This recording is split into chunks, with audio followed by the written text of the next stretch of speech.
오늘은 지난주에서 계속해서 출애굽기 20장입니다. 출애굽기 20장 13절 한절입니다. 출애굽기 20장 13절입니다. 한 절인데 우리 함께 같이 읽도록 하겠습니다. 살인하지 말지니라. 예, 그렇습니다. 10계명의 6번째 계명이 되지요.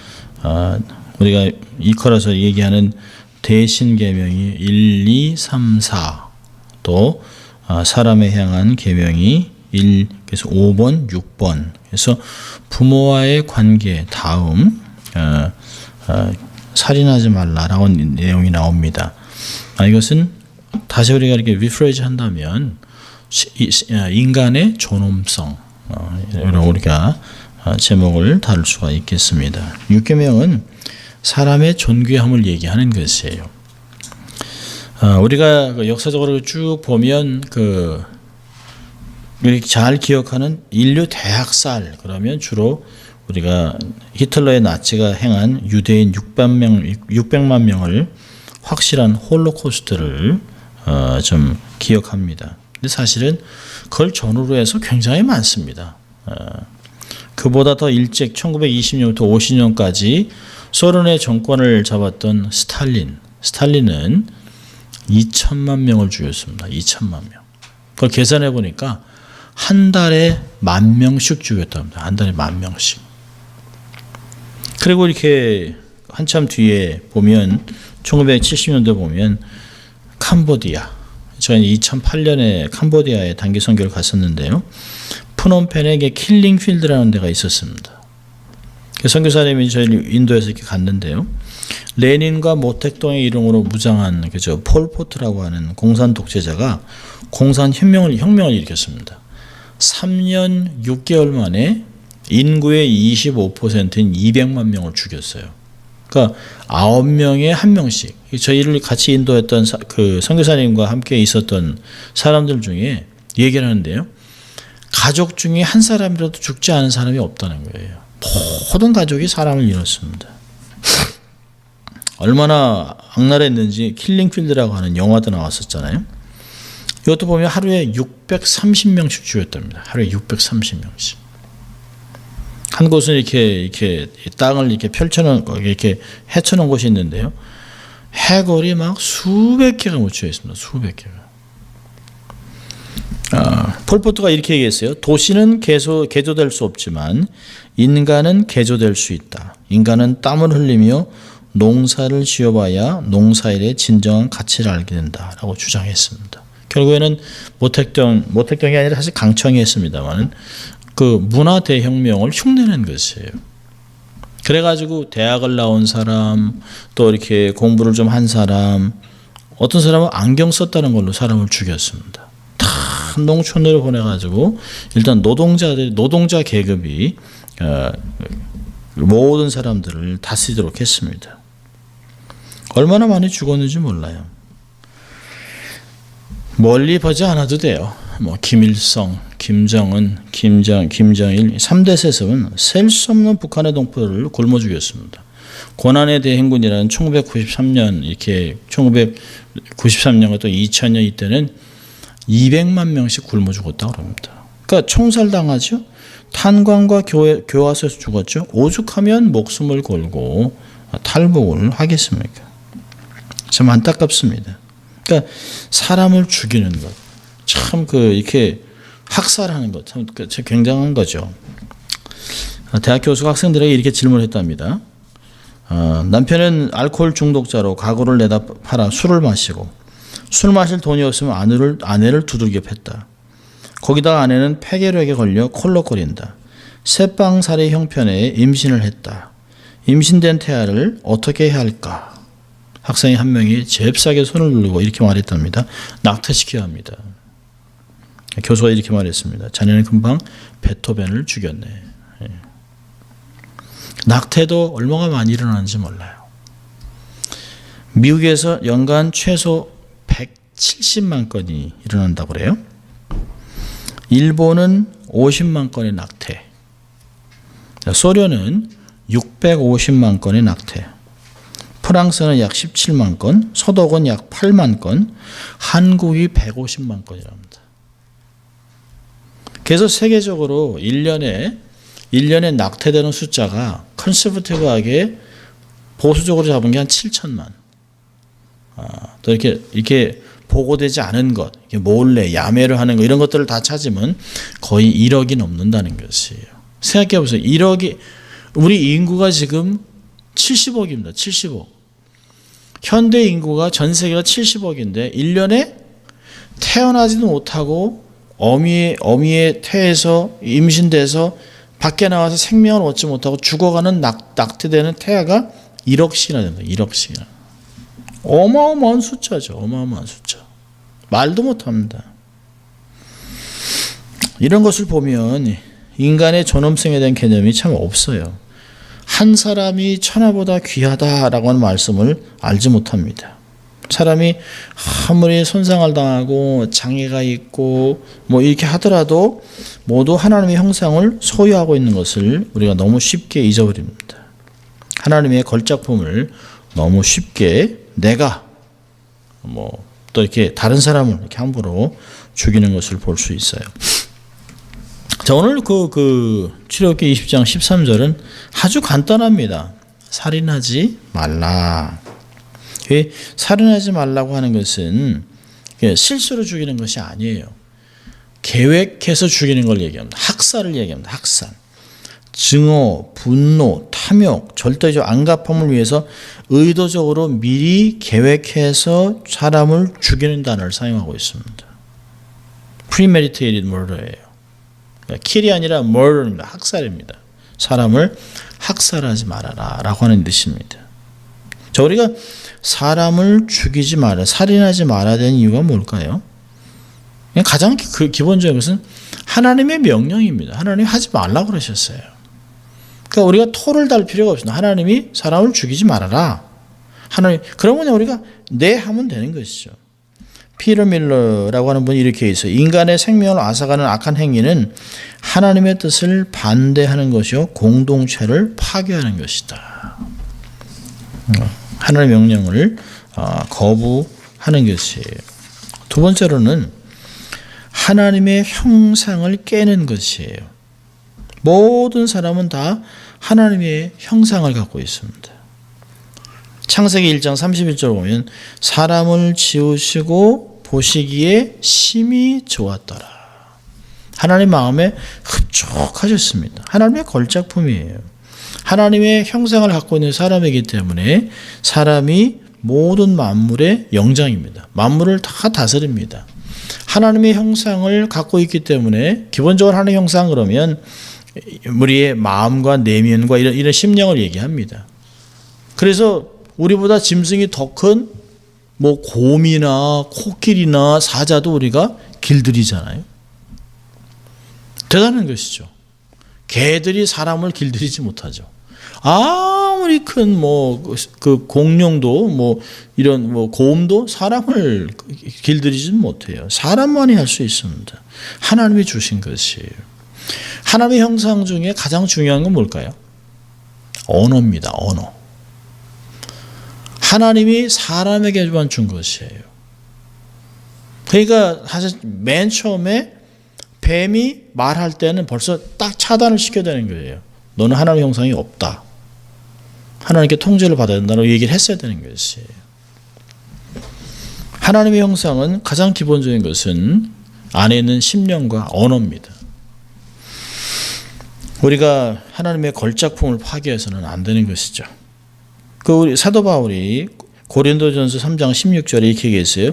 우리의 몸은 성령이 거하는 전. 하나님의 형상, 하나님의 그 내면적인 성령이 깃들어져 있습니다. 세 번째로는 인간은 하나님의 소유물이기 때문에 살인하면 안 돼요.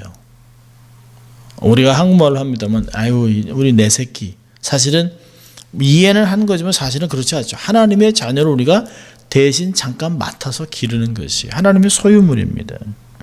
시편 24편 1절에는 땅과 거기 충만한 것과 세계와 그 중에 거하는 자가 다 여호와의 것이니라. 하나님의 것이에요.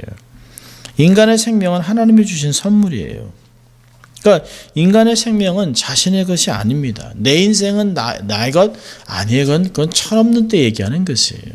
철부지진하는 이야기입니다. 이렇게 살게 내버려도 이건 철없는 사람이 하는 얘기들이에요. 소유권은 우리에게 없습니다. 하나님께 있습니다. 그러니까 사람이 자기 마음대로 자기 타인의 생명을 뺏는 것, 하나님의 소유물을 불법으로 처분하는 행동입니다. 남의 물건을 마켓에 내놓고 파는 것 똑같아요. 불법이에요. 사람은 하나님만이 살리기도 하고 죽일 수도 있습니다. 생사화복은 하나님의 손에 달려 있습니다. 우리가 우리의 심장박동을 자유롭게 우리가 통제할 수 없잖아요. 어저께 어떤 분하고 얘기를 하다가 참 잘 나가는 그 자기 동네에 사는 백인 의사인데 너무너무 기가 막힌 그 의사라는 거죠.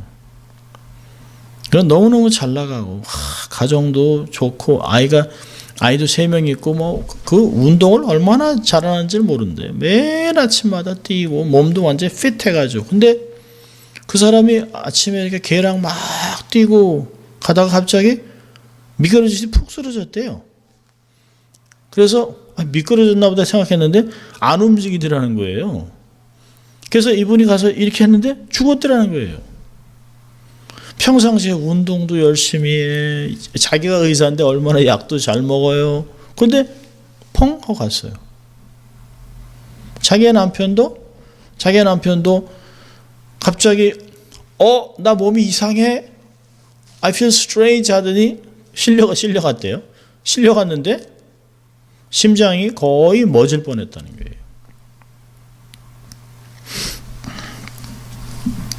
우리의 심장박동을 우리가 결정할 수 없어요. 아무리 의사라도 의사들이 생명을 연장을 해줘도 사실 주인이 아니에요. 죽은 사람을 살리지는 못하잖아요. 조금 연장하거나 조금 유지하거나 적당히 유지하는 것 외에는 아무것도 할 수 없어요. 의사도 죽어요. 의사도요. 죽은 사람을 다시 살리는 것은 하나님만 할 수 있습니다. 왜? 그게 하나님이 생명의 주인이시기 때문에 그렇습니다. 그 생명의 주인인 예수님이 오셔서 사람을 살리시잖아요. 나사로를 살리시고 나인성 과부의 아들을 살려주고 야이로의 딸, 회당장 야이로의 딸을 살려주시고 다 다시 죽었습니다마는 죽은 사람을 법적으로 의학적으로 다 죽은 사람을 살릴 수 있는 건 하나님만 할 수 있는 것이에요. 생사가 하나님께 달려 있습니다. 그걸 보면 생명의 주인은 하나님이에요. 함부로 우리가 이 생명을 결정할 권리가 없습니다. 살인할 수 없어요. 사실 다른 사람을 죽이기도 하지만 자기도 죽이잖아요. 한국에서 요즘 최근에 되게 재밌는 그 뉴스가 떴더라고요.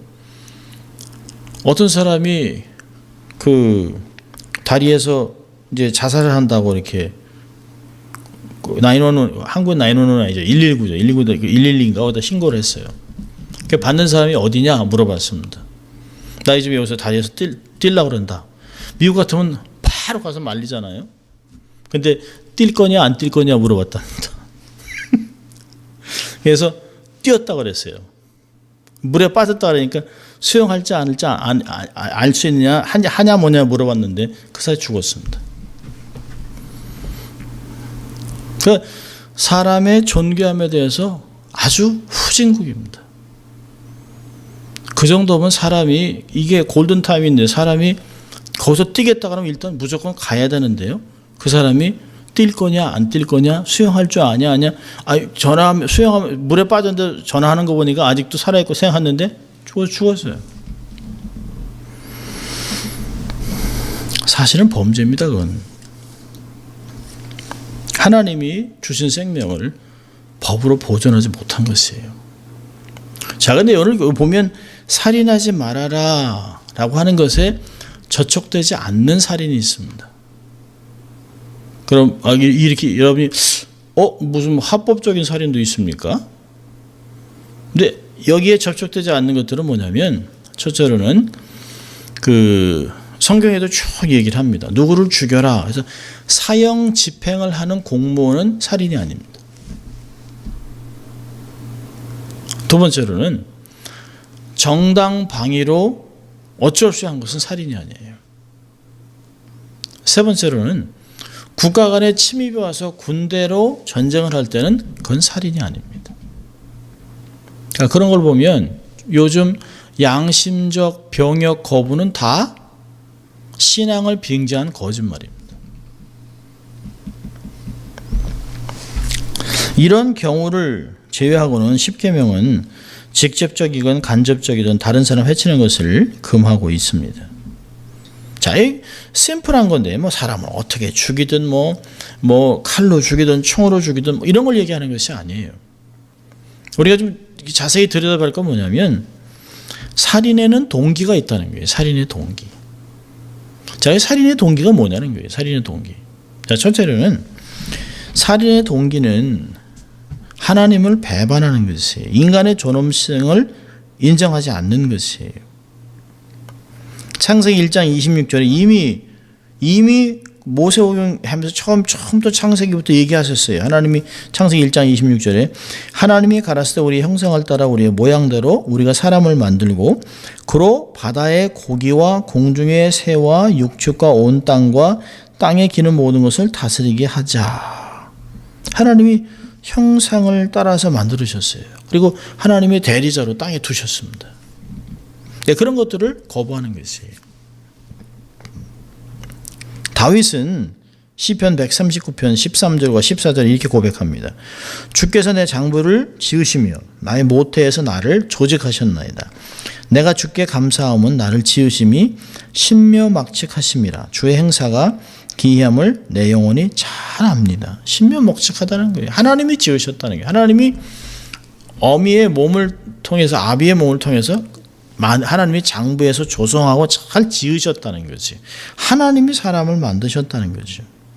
그러니까 이런 것들에 대해서 하나님께 신뢰하지 못하고 하나님의 말씀을 신뢰하지 못하고 자신의 신분이 어디서부터 왔는가를 확인하지 못하고 그 아이덴티티 크라이시스가 생기니까 혼돈이 와요.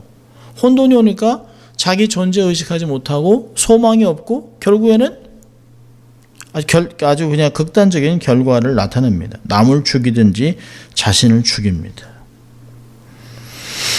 호세아 4장 1절과 2절을 보니까 이런 말씀이 있어요. 이스라엘 자손들아 여호와의 말씀을 들으라. 여호와께서 이 땅 거민과 쟁변하시나니 이 땅에는 진실도 없고 인애도 없고 하나님을 아는 지식도 없고 오직 저주와 사위와 살인과 토절과 간음뿐이요 강포하여 피가 피를 뒤됨이니라.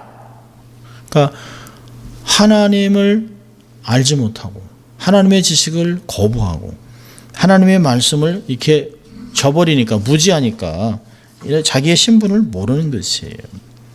자, 두 번째로 살인의 동기는 시기와 질투에 있습니다. 사울이 자신의 그 사위인 다윗 구국공신이죠. 구국공신. 다윗을 죽이려고 했던 이유가 뭡니까? 시기와 질투죠. 시기와 질투. 야고보서 3장 16절은 이렇게 얘기합니다. 시기와 다툼이 있는 곳에는 요란과 모든 악한 일이 있음이니라. 말씀의 전문가였던 바리새인 서기관들이 예수님을 십자가에 내어준 이유가 뭘까요? 예수님을 잡아서 죽이려 했던 이유는 시기입니다. 마태복음 27장 18절에 이는 저가 그들의 시기로 예수를 넘겨준 줄 알미러라. 그 빌라도는 이미 알았어요. 저 시기에서 유명세를 타니까 자기들보다 많은 사람을 추종하니까 해서 시기에서 사람을 죽였다는 것이에요. 그래서 그 요한복음 3장 요한일서 3장 15절에서는 그 형제를 미워하는 자마다 살인하는 자니 살인하는 자마다 영생이 그 속에 있지 아니한다. 자, 어떤 사람이 미우면 속에서 막 죽이고 싶잖아요. 한국 사람 그런 말 잘합니다. 이게 소리나는 총만이 소리나지 않는 총만 있으면 그냥 쏴 죽이겠다. 이런 말을 해요. 섬뜩섬뜩하죠. 들으면 너무 이런 말들을 쉽게 합니다. 그러니까 한국 사람들은 너 그냥 싸우면서 그러잖아요. 너 죽여마 이러잖아요. 그래서 한 10년 전인가 그랬는데요.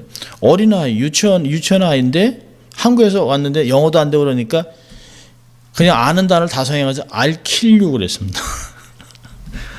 그래가지고 교장이 그의 어머니를 불러가지고 어떻게 꼬마애가 다른 아이를 죽이겠다고, 그러니까 한국적인 문화라고 얘기를 해도 안 되는 거예요. 아니 애가 애를 죽이겠다는데 어떻게 자녀를 교육을 해가지고 사람을 죽였다는 얘기냐. 결국은 아무리 설명해도 안 돼가지고 학교를 다른 학교로 전학을 시켰습니다.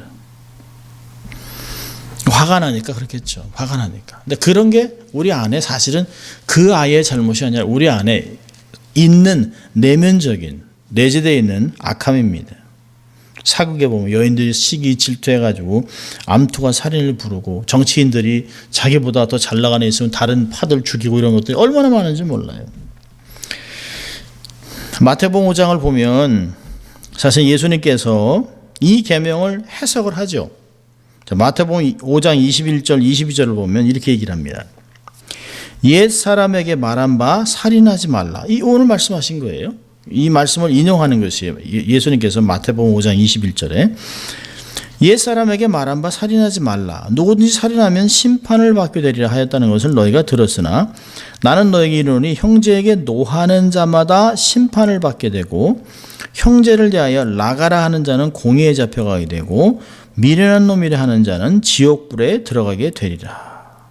그러니까 예수님은 그 당시에 사람을 난 안 죽였으니까 뭐 내가 죄인입니까? 무슨 뭐 십계명을 어겼습니까? 뭐 십계명의 본질을 이해하지 못하고 겉에 드러난 것만 알고 아주 유유자자했던 바리새인 그들의 장로의 유전을 고치고 있습니다. 너희는 이렇게 들어서나 나는 너희들에게 이렇게 한다. 나는 너에게 이르노니, 그러니까 율법을 주신 하나님이 인간의 몸을 입고 와서 해석하시는 것이에요. 대단한 것이죠. 이 계명을 주신 근본적인 핵심 원리를 가르치고 있습니다. 시기와 질투 얼마나 무서운지 몰라요. 사실은 여기에 형제에게 노하는 자마다 나가라 하는 자다, 미련한 자, 사실 그런 말 많이 쓰잖아요. 에이 저 바보, 저 병신, 천치, 쓸모없는 놈, 아유 저 죽일 놈 저거, 저 왜 사나 저거, 저런 인간이 왜 사나? 우리는 너무 쉽게 얘기하는데 성경은 그렇게 하면 안 된다는 거죠. 너무너무 사실은 너무너무 이 안에 찔리는 말씀입니다. 평상시에 운전하면서 아유 저게 그냥 빵!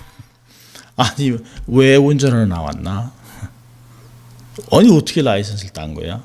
저런 바보. 우리가 이렇게 얘기를 합니다. 그런데 이게 성경에서는 지옥불에 떨어질 말들이라고 얘기를 하고 있습니다. 자, 세 번째로 이 살인의 그 이유는 사단의 유혹에 있습니다. 요한복음 13장 2절에 보니까 마귀가 벌써 시몬의 아들 가롯 유다의 마음에 예수를 팔려는 생각을 넣었습니다. 그러놓고 죄책감 때문에 유다는 자살합니다. 참 놀라운 게 성경은 자살한 사람을 딱 4명만 기록합니다. 창세기부터 계시록까지. 많지도 않아요. 너무 안 좋은 것이에요.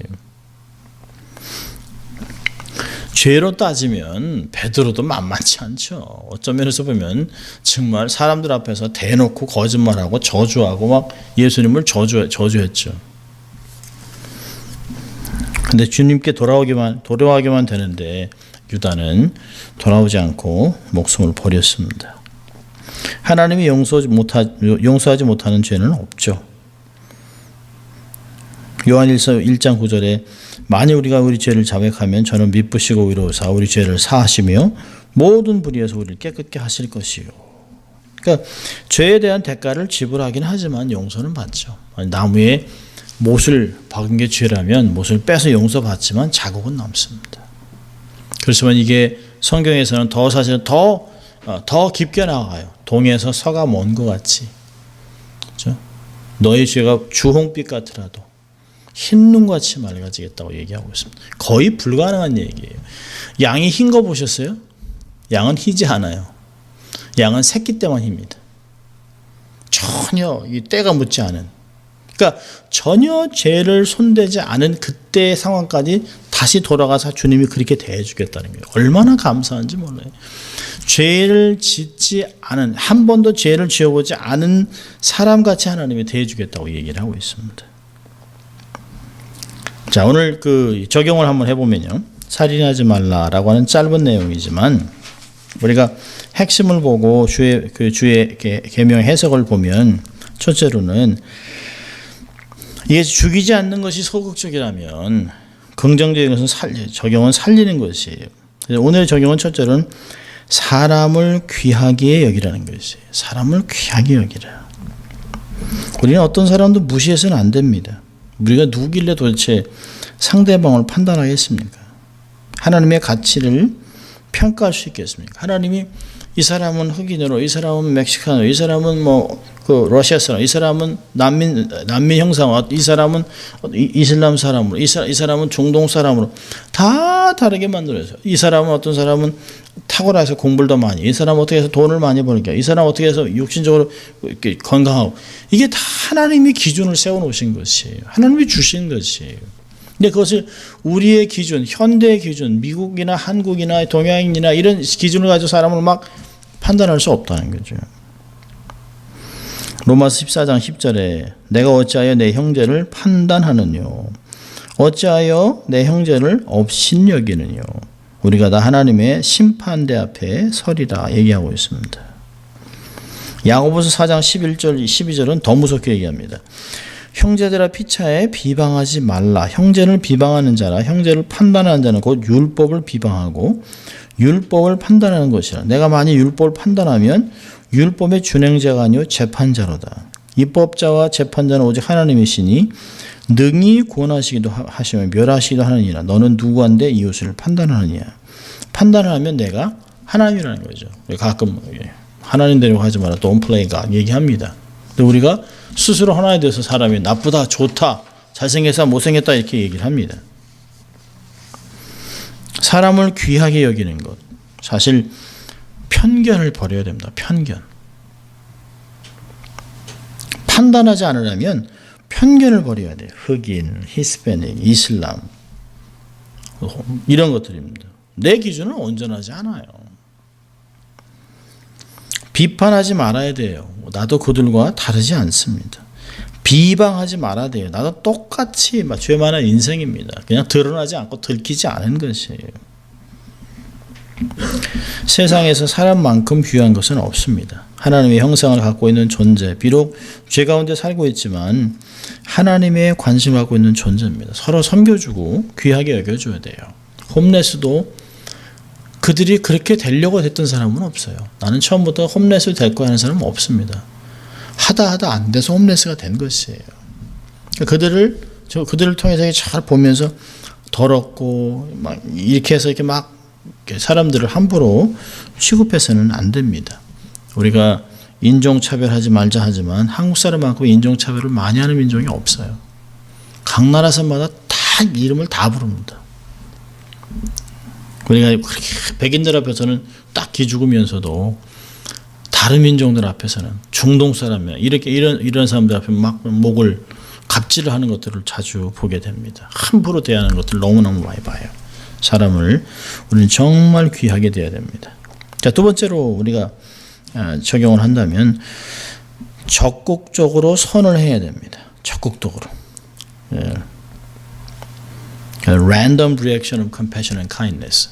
정말 그냥 평상시에 삶에서 나오는 그냥 이렇게 막 도와주고, 그러니까 강한 자가 약한 자를 도우는 것 같이 그렇게 해야 줍니다.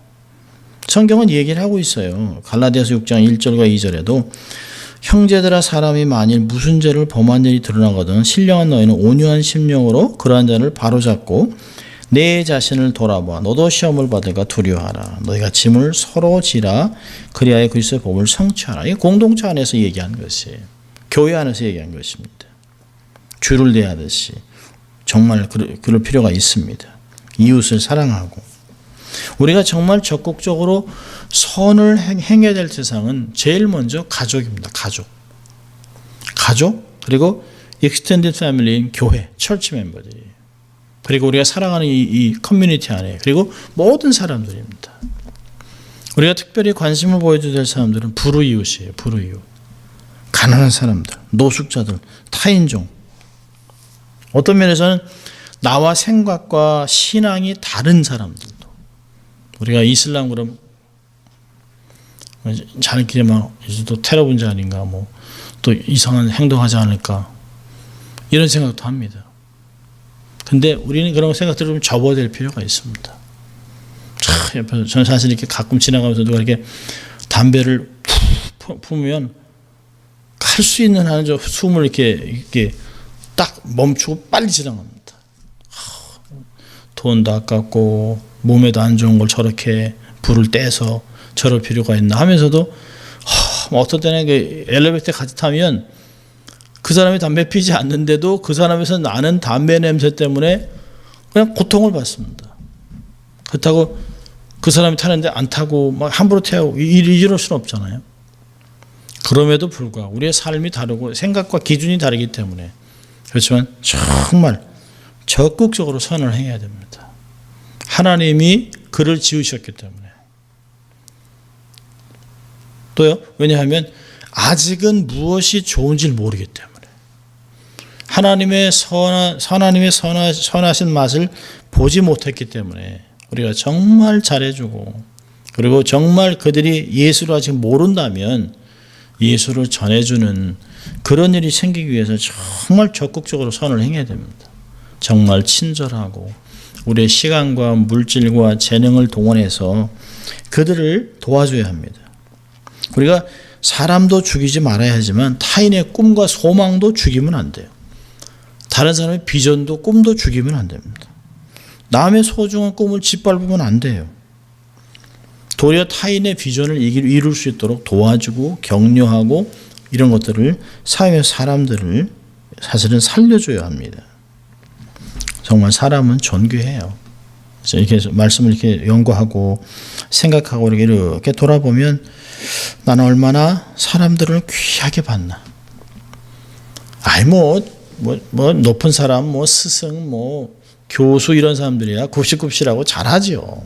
내 필요가 있으니까. 또 나보다 대단한 사람이니까 존중하는 것들이 있어요. 그런데 내 동료나 조금 아래나 아니면 한참 제 기준에 한참 나보다 못하라고 생각하고 있는 그 사람들은 함부로 대하지 않았나. 스스로 생각해보면 너무 부끄러운 게 많습니다. 조금이라도 좀 격려해주고 도와줘야 할 텐데요. 사람은 너무너무 존귀한 사람입니다. 세상에 어느 것보다 소중한 것은 하나님의 형상을 갖고 있는 사람들입니다. 이 사람들을 소극적인 살인하는 것에서 떠나서 적극적으로 사람을 살리고 격려하고 도와주는 우리가 될 수 있기를 주의 이름으로 축원합니다. 기도하겠습니다. 하나님 아버지 감사합니다. 오늘도 하나님 저희들을 예배자로 초청하시고 또 말씀을 다시 한번 들으며 말씀으로 우리 다시 한번 기준을, 내면의 기준을 세울 수 있도록 인도해 주신 주님 감사합니다. 하나님의 형상을 갖고 있는 모든 사람들을 하나님의 마음을 품고 하나님의 생각과 기준을 가지고 사랑하고 섬기고 도와주고 그들도 구원받는 인생이 될 수 있도록 돕는, 우리가 하나님 낮은 자세에서 저들을 섬길 수 있도록 하나님 축복해 주시고, 그래서 우리를 통하여 하나님의 나라가 확장되는 것을 볼 수 있도록 하나님 축복하여 주시옵소서.